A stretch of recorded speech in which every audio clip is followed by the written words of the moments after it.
Alright guys, welcome to your 30-second JavaScript tutorial, and in this lesson I'm going to be showing you guys how to play and pause your movie. So remember, in the last tutorial what we did is we added an event listener called play or pause to this play button. So basically whenever the user clicks this play button right here, a function called play or pause is going to fire. So this isn't a function that's built in already. We actually need to build this function ourselves, so let's go ahead and do that right now. So go ahead and add the word function and hit play or pause, and this function isn't going to take any parameters. It's just going to do some grunt work. Now the very first thing we need to do is we need to determine if the movie is playing already. Now if the movie is playing and they hit this button, then it's going to pause the movie. However, if the movie hasn't even started yet, or if it's paused, whenever they hit this button, it's going to start playing again. So again, the first thing we need to do is determine the status of the movie. Is this movie playing? And we do that with a simple if statement. So we say if, and the very first thing we need to do is we need to reference the movie itself, and we do that by referencing my movie. Now remember, the variable my movie is a direct reference to this video right here.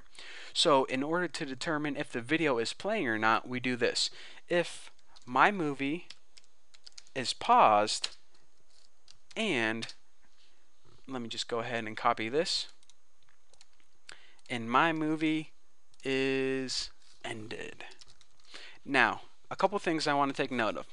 This little explanation point, in case you forget, it means the opposite. So we're pretty much saying, okay, if my movie, or if the video right here is not paused, and if the movie is not ended, then it must be playing. So after this if statement, we want to write all the code that what do we want to happen if they clicked this button while the video was playing. Well, if they click that button while the video was playing, the first thing that we need to do is pause the movie. So go ahead and hit my movie and call a function called pause. And another thing I want to point out here is HTML5 in JavaScript gives us a lot of default functions if you spell them correctly. And one of those functions is pause. So we don't need to program this pause function later on. It already comes built into your browser. So whenever you apply this pause function to a video, it's going to go ahead and pause the video itself. So the very first thing we want to do is pause the movie. Now what we want to do after that is we want to change the text on the button. So if this movie is paused, then we want to turn this into a play button. However, as the video is playing, we want to make the text on this button say pause, because as the video is playing, you can't have a play button, because what would it do? The video is already playing. No need to press any buttons, Haas. So, alright, our movie is just paused. We paused it in that line of code. So how do we access the text on the button? Well, we know how to access it right here, but how do we get there through JavaScript? Well, the very first thing we need to do is we need to reference the play button itself. So the play button is referenced through this variable right here, and the property to access is called inner HTML. Now, whatever we set this equal to is this inner HTML property is pretty much accessing the text on the button. So what do we want the text on the button to say? Well, we want it to say play. Why do we want it to say play? Because our movie is paused already, so whenever they hit this again, it's going to say play and our movie is going to play. You'll see later on. And the last thing I'm going to do is, this is kind of weird teaching you guys this because I didn't make the set interval function yet, but just follow along for now. You guys will understand what's going on in about like 90 seconds. So window, clear, interval, whoa, take it easy, caps locks, interval, and this takes a couple parameters. Actually, update bar. I'm just gonna put one for now. And okay, like I said, I'm gonna tell you guys what this means because this is like part 2 of something, and I didn't even get to part 1 yet. So once I explain that, it's gonna make sense.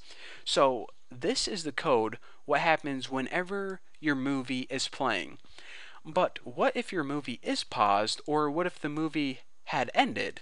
Well, then we want that code to happen in this else block right here.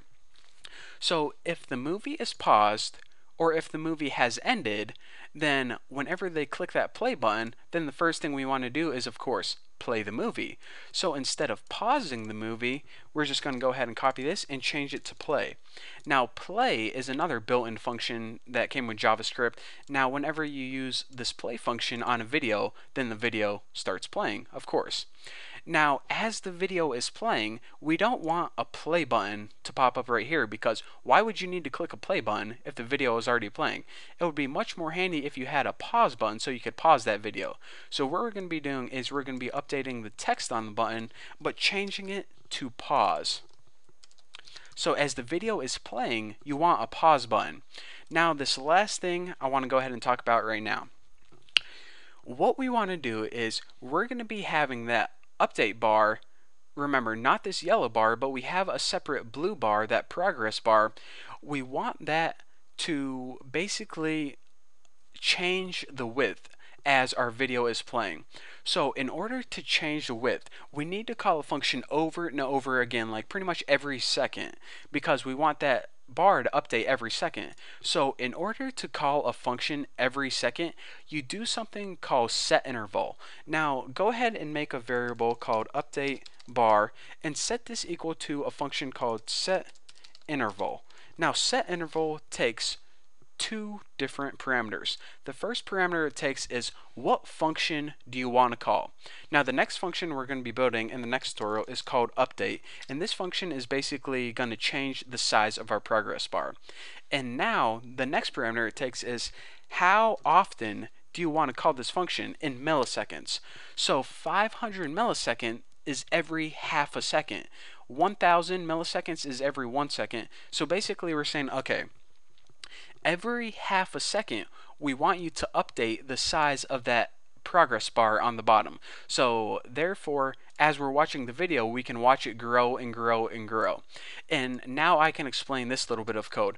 What this means right here is pretty much stop updating the bar, because when our movie is paused, we don't need to change the width of that bar. So that's why we're saying clear the interval, stop updating everything. So again, yeah, I think that's pretty much it. So basically, play or pause changes the text on the button.